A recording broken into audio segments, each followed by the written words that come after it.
ओम शांति। आज की अव्यक्त मुरली 1 जून सन 1983 से लिया गया है,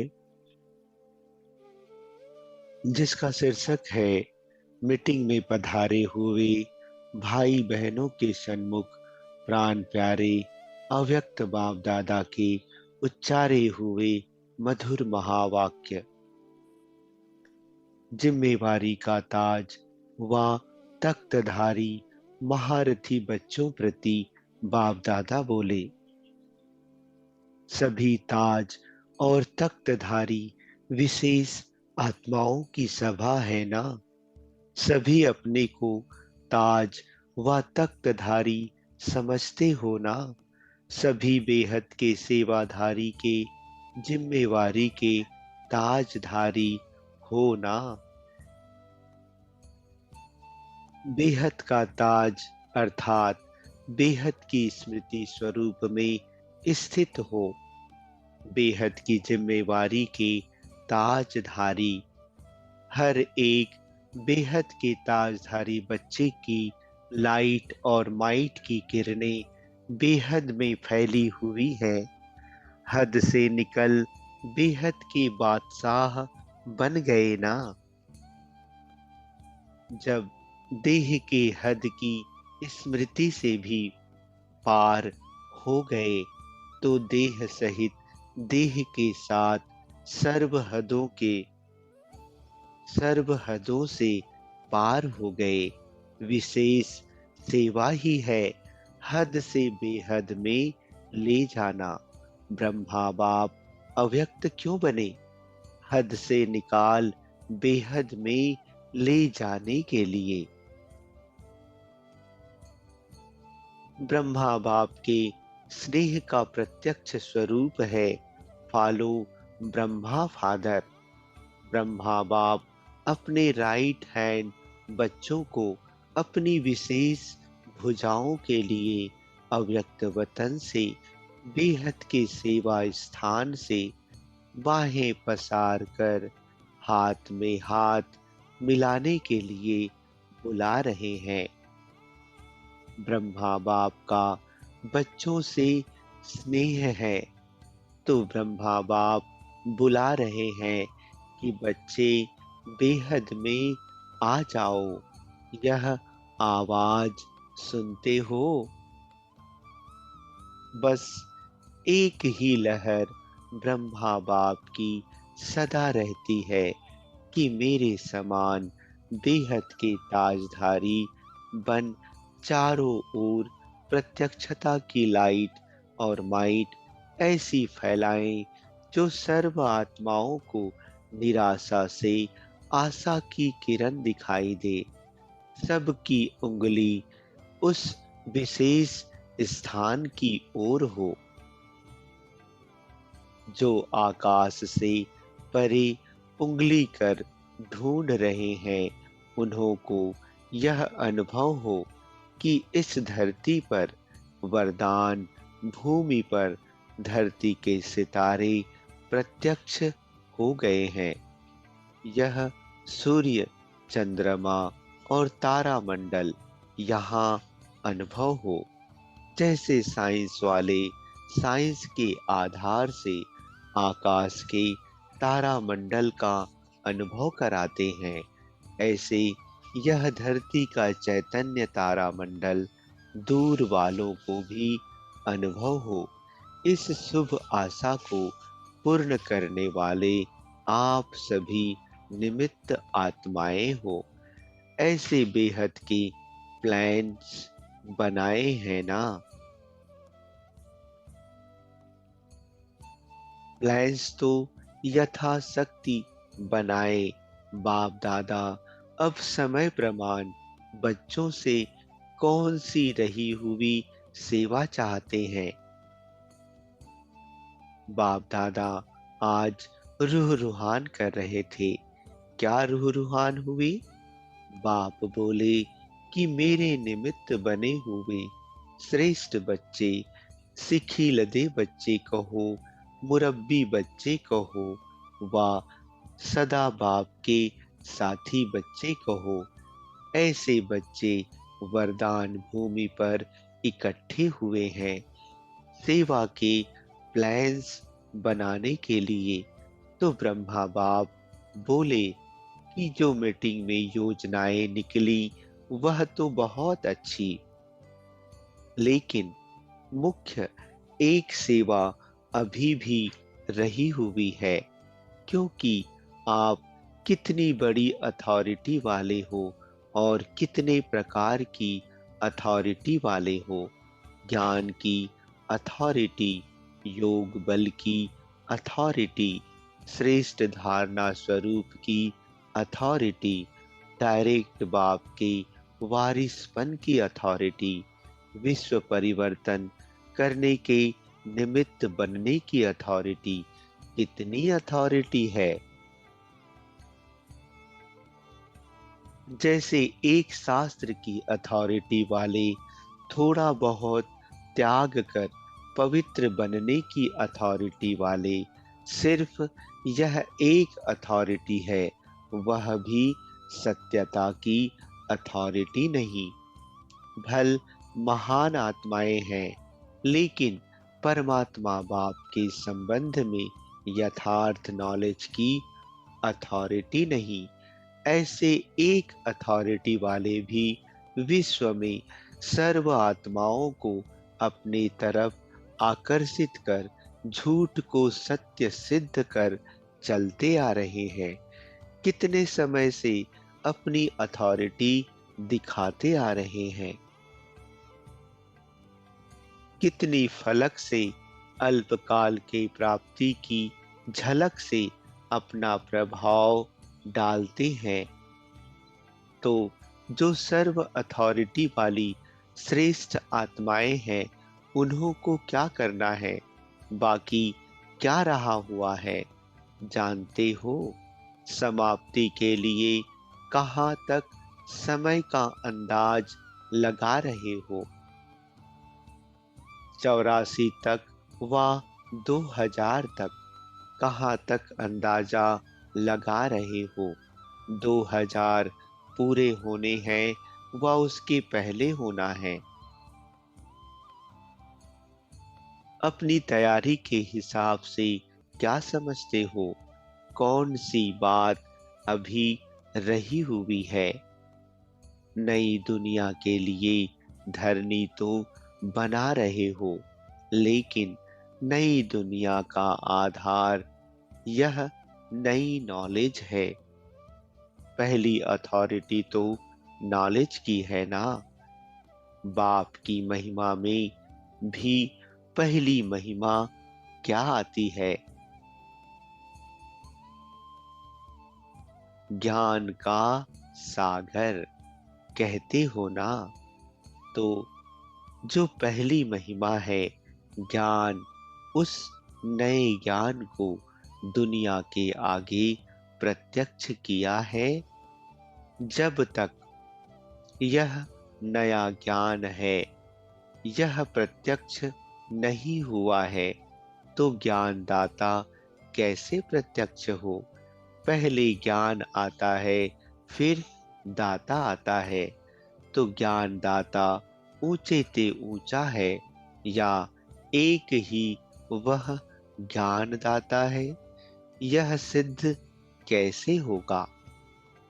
इस नए ज्ञान से ही सिद्ध होगा।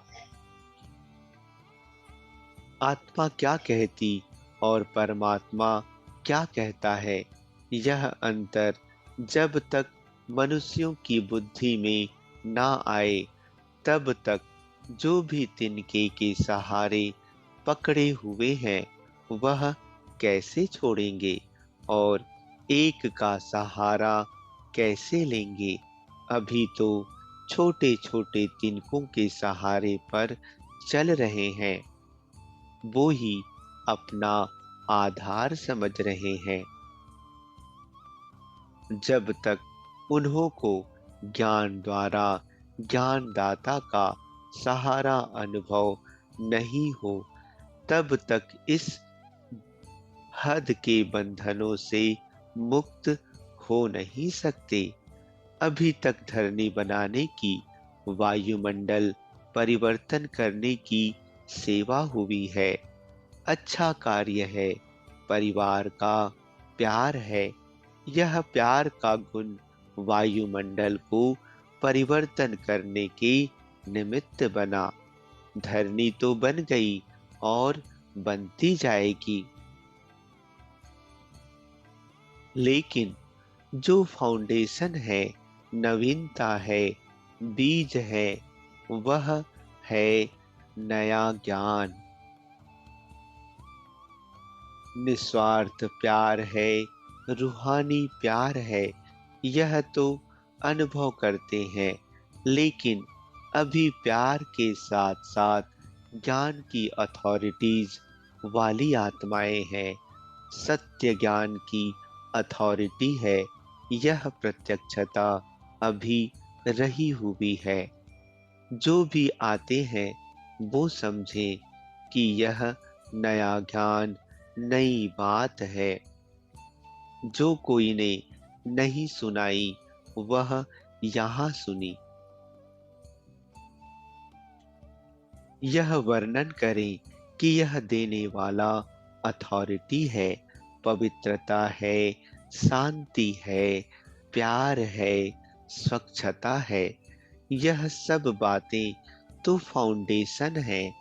जिस फाउंडेशन के आधार पर धरनी परिवर्तन हुई, यह भी चार स्तंभ है। पहले जो किसी की भी बुद्धि इस तरफ टिकती नहीं थी, सो अभी इन चार स्तंभों के आधार द्वारा बुद्धि की आकर्षण होती है। यह परिवर्तन तो हुआ, लेकिन अभी जो मुख्य बात है, नया ज्ञान, उसका आवाज बुलंद हो। आज तक जिन बातों की सभी ने हाँ की, उन बातों के लिए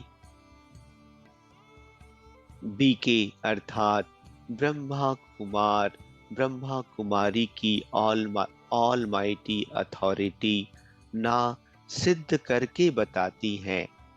वो जो वे ना कहते, आप सिद्ध करके बताते हो, और जो आप हाँ कहते, उसे वो ना कहते। तो हाँ और ना का रात दिन का अंतर है ना। तो इस महान अंतर को सिद्ध करने वाली महान आत्माएं हैं। यह नाम अब प्रत्यक्ष करो, तब जय जयकार होगी।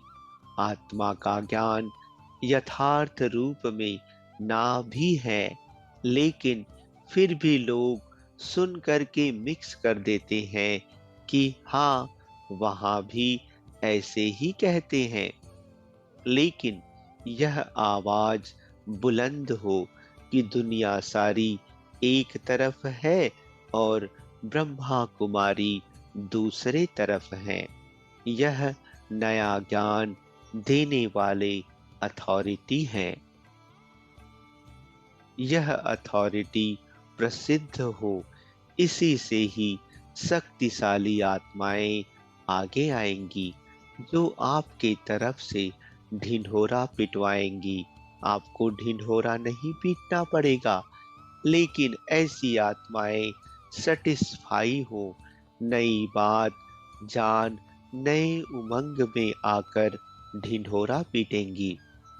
धर्म युद्ध भी तो अभी रही हुई है ना। अभी गुरुओं की गद्दी को कहाँ हिलाया है। अभी तो टाल टालियां आदि सब बहुत आराम से अपनी धुन में लगे हुए हैं। बीज कब प्रत्यक्ष रूप में आता है मालूम है? बीज ऊपर कब आता है? जब छोटी बड़ी टाल टालियां एकदम बिगर पत्तों की सूखी हुई डालियां रह जाती हैं, तब बीज ऊपर प्रत्यक्ष होता है। तो उसका प्लान बनाया है।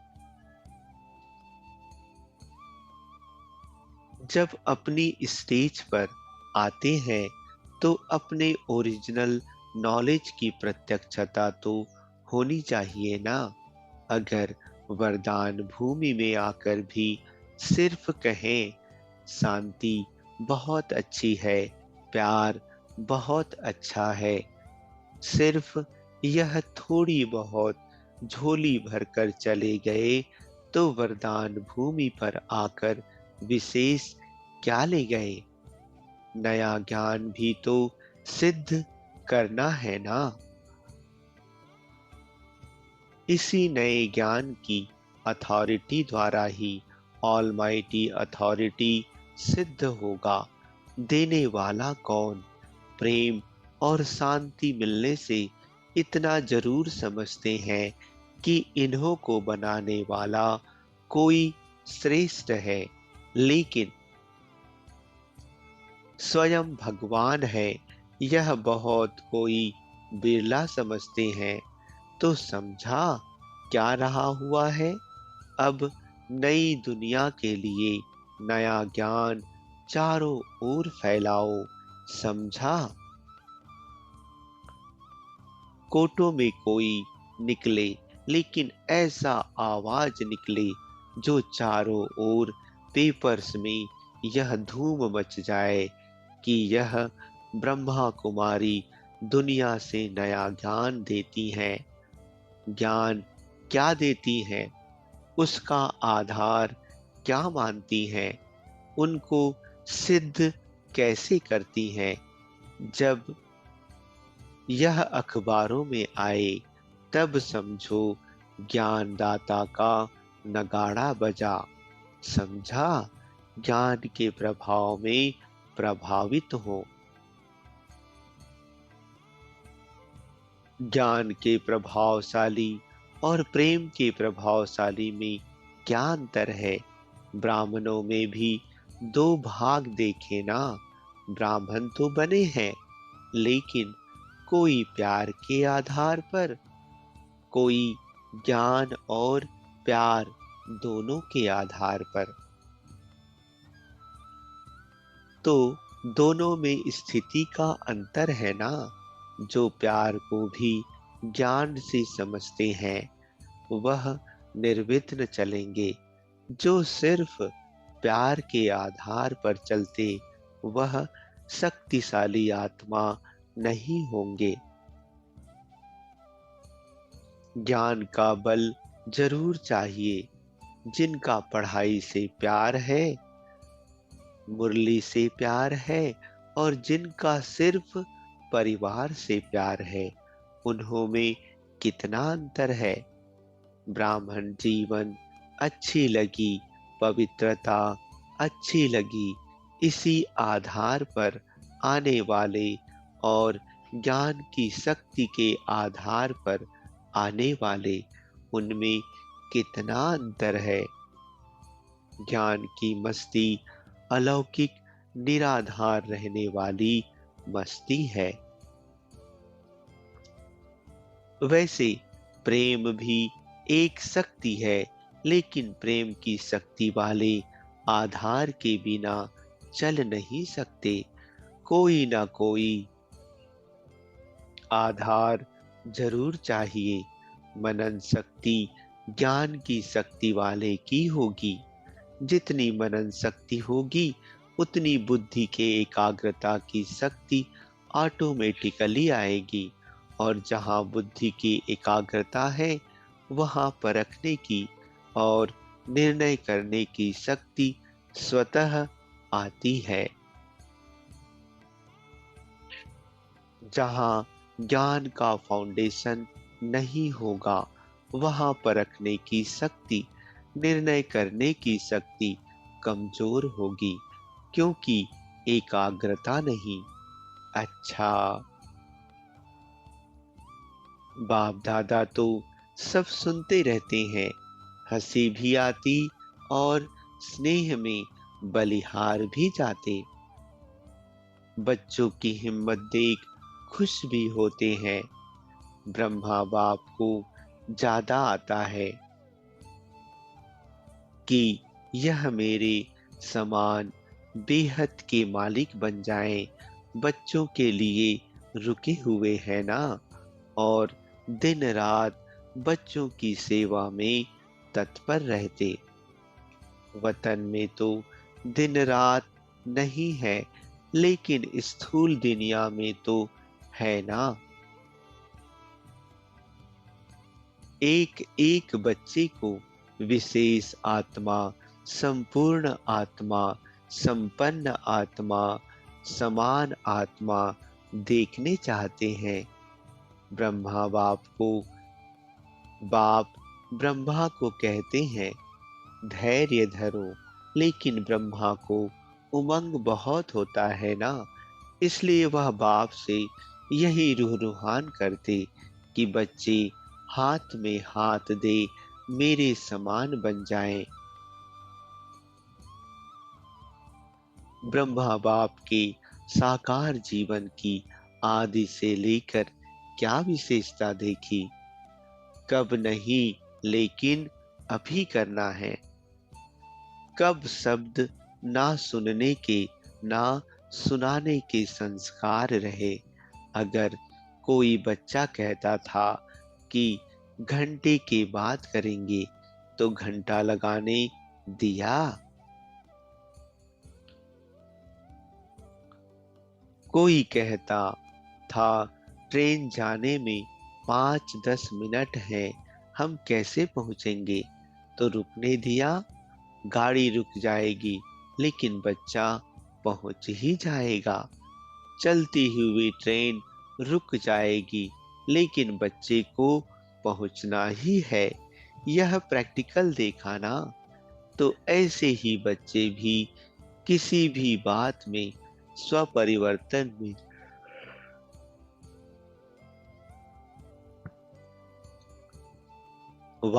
विश्व परिवर्तन में कब शब्द को बदलकर अब के प्रैक्टिकल जीवन में आ जाएं। यही ब्रह्मा बाप का उमंग सदा रहता है।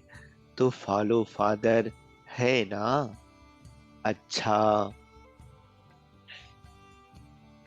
सभी महारथियों ने सेवा के जो प्लान्स बनाए हैं, उसमें भी विशेष यूथ का बनाया है ना। यूथ व युवा वर्ग की सेवा के पहले, जब युवा वर्ग गवर्नमेंट के आगे प्रत्यक्ष होने का संकल्प रख आगे बढ़ रहा है, तो मैदान में आने से पहले एक बात सदा ध्यान में रहे कि बोलना कम है, करना ज्यादा है। मुख द्वारा बताना नहीं है, लेकिन दिखाना है।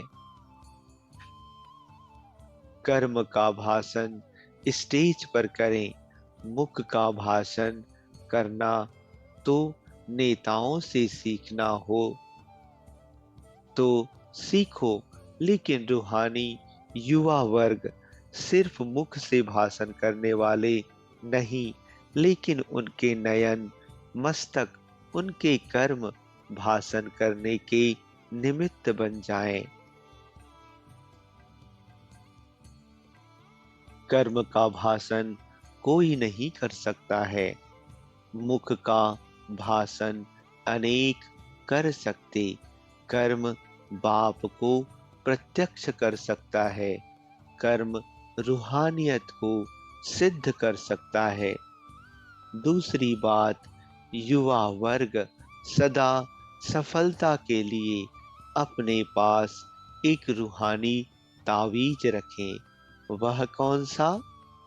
रिगार्ड देना ही रिगार्ड लेना है। यह रिगार्ड का रिकॉर्ड सफलता का अविनाशी रिकॉर्ड हो जाएगा। युवा वर्ग के लिए सदा मुख पर एक ही सफलता का मंत्र हो, पहले आप। यह महामंत्र मन से पक्का रहे। सिर्फ मुख के बोल हो कि पहले आप, और अंदर में रहे कि पहले मैं।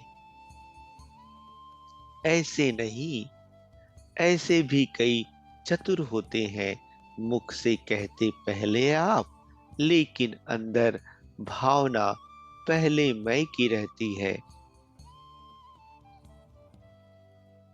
यथार्थ रूप से पहले मैं को मिटाकर दूसरे को आगे बढ़ाना, सो अपना बढ़ना समझते हुए इस महामंत्र को आगे बढ़ाते सफलता को पाते रहेंगे। समझा? यह मंत्र और तावीज सदा साथ रहा तो प्रत्यक्षता का नगाड़ा बजेगा।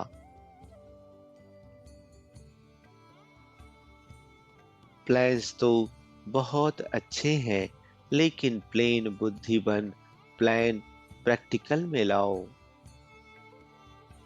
सेवा भल करो, लेकिन ज्ञान को जरूर प्रत्यक्ष करो। सिर्फ शांति, शांति तो विश्व में भी सब कह रहे हैं, अशांति में शांति मिक्स कर देते हैं। बाहर से तो सब यही नारे लगा रहे हैं कि शांति हो, अशांति वाले भी नारा शांति का ही लगा रहे हैं। शांति तो चाहिए, लेकिन जब अपनी स्टेज पर प्रोग्राम करते हो तो अपनी अथॉरिटी से बोलो, वायुमंडल को देखकर नहीं। वह तो बहुत समय किया और उस समय के प्रमाण यही ठीक रहा, लेकिन अब जबकि धरनी बन गई है तो ज्ञान का बीज डालो। टॉपिक भी ऐसी हो। तुम लोग टॉपिक इसलिए चेंज करते हो कि दुनिया वाले इंटरेस्ट लें, लेकिन आवे ही इंटरेस्ट वाले। कितने मेले, कितनी कॉन्फ्रेंस, कितने सेमिनार आदि किए हैं। 13 वर्ष लोगों के आधार पर टॉपिक्स बनाए, आखिर गुप्तवेश में कितना रहेंगे। अब तो प्रत्यक्ष हो जाओ। वह समय अनुसार जो हुआ वह तो हुआ ही, लेकिन अभी अपनी स्टेज पर परमात्मा बम तो लगाओ।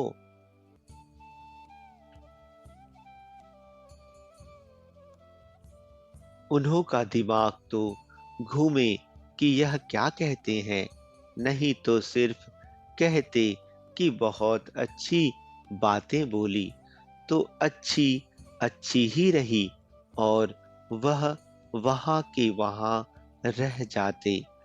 कुछ हलचल तो मचाओ ना। हरेक को अपना हक होता है। पॉइंट्स भी दो तो अथॉरिटी और स्नेह से दो। कोई कुछ नहीं कर सकता। ऐसे तो कई स्थानों पर अच्छा भी मानते हैं कि यह अपनी बात को स्पष्ट करने में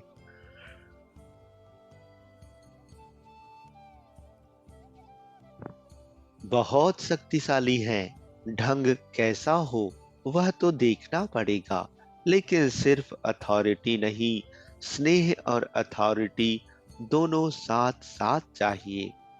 बाप दादा सदैव कहते कि तीर भी लगाओ, साथ साथ मालिश भी करो, रिगार्ड भी अच्छी तरह से दो, लेकिन अपनी सत्यता को भी सिद्ध करो। भगवान वाच कहते हो ना, अपना थोड़े ही कहते हो। बिगड़ने वाले तो चित्रों से भी बिगड़ते हैं, फिर क्या करते हो? चित्र तो नहीं निकालते हो ना। साकार रूप में तो फलक से किसी के भी आगे अथॉरिटी से बोलने का प्रभाव क्या निकला? कब झगड़ा हुआ क्या? यह तरीका भाषण का भी सीखे ना। ज्ञान की रीति कैसे बोलना है, स्टडी की है ना।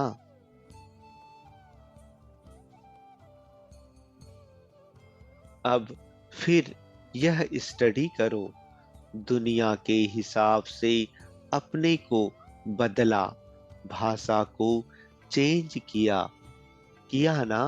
तो जब दुनिया के रूप में चेंज कर सके तो यथार्थ रूप से क्या नहीं कर सकते। कब तक ऐसे चलेंगे। इसमें तो खुश है कि यह जो कहते हैं बहुत अच्छा है। आखिर दुनिया में यह प्रसिद्ध हो कि यही यथार्थ ज्ञान है। इससे ही गति सद्गति होगी।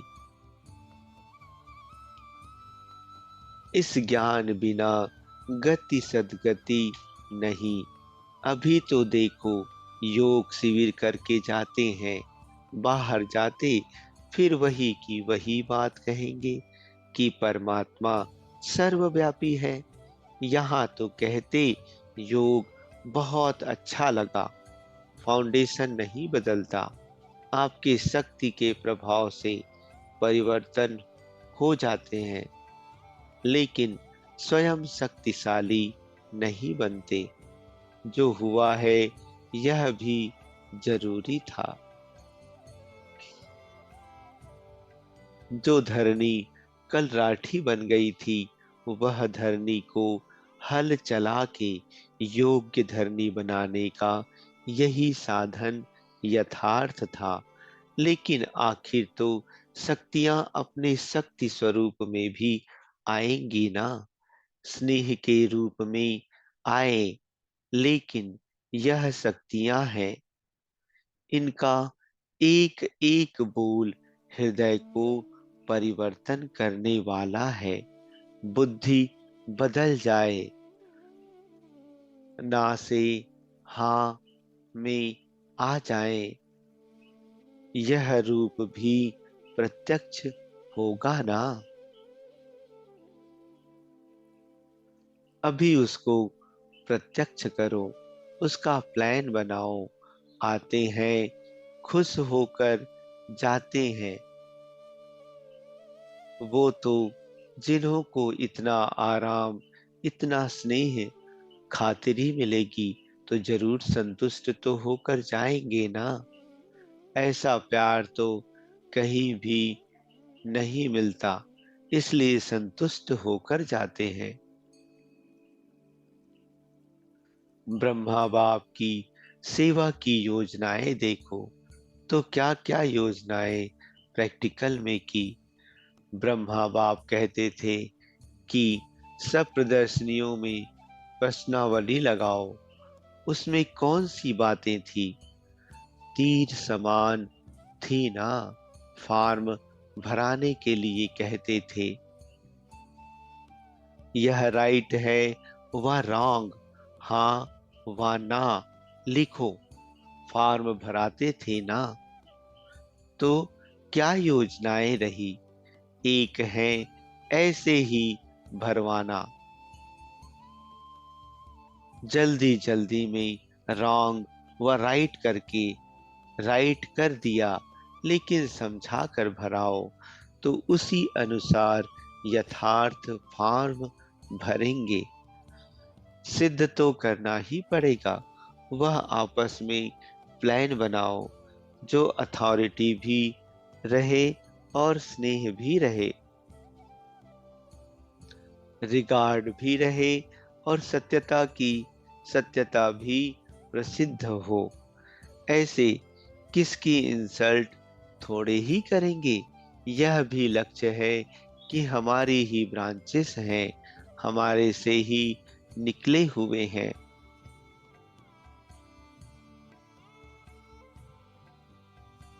उन्हों को रिगार्ड देना तो अपना कर्तव्य है। छोटों को प्यार देना यह तो परंपरा ही है। अच्छा, दो चार भाई बहने बाप दादा से छुट्टी लेने आए।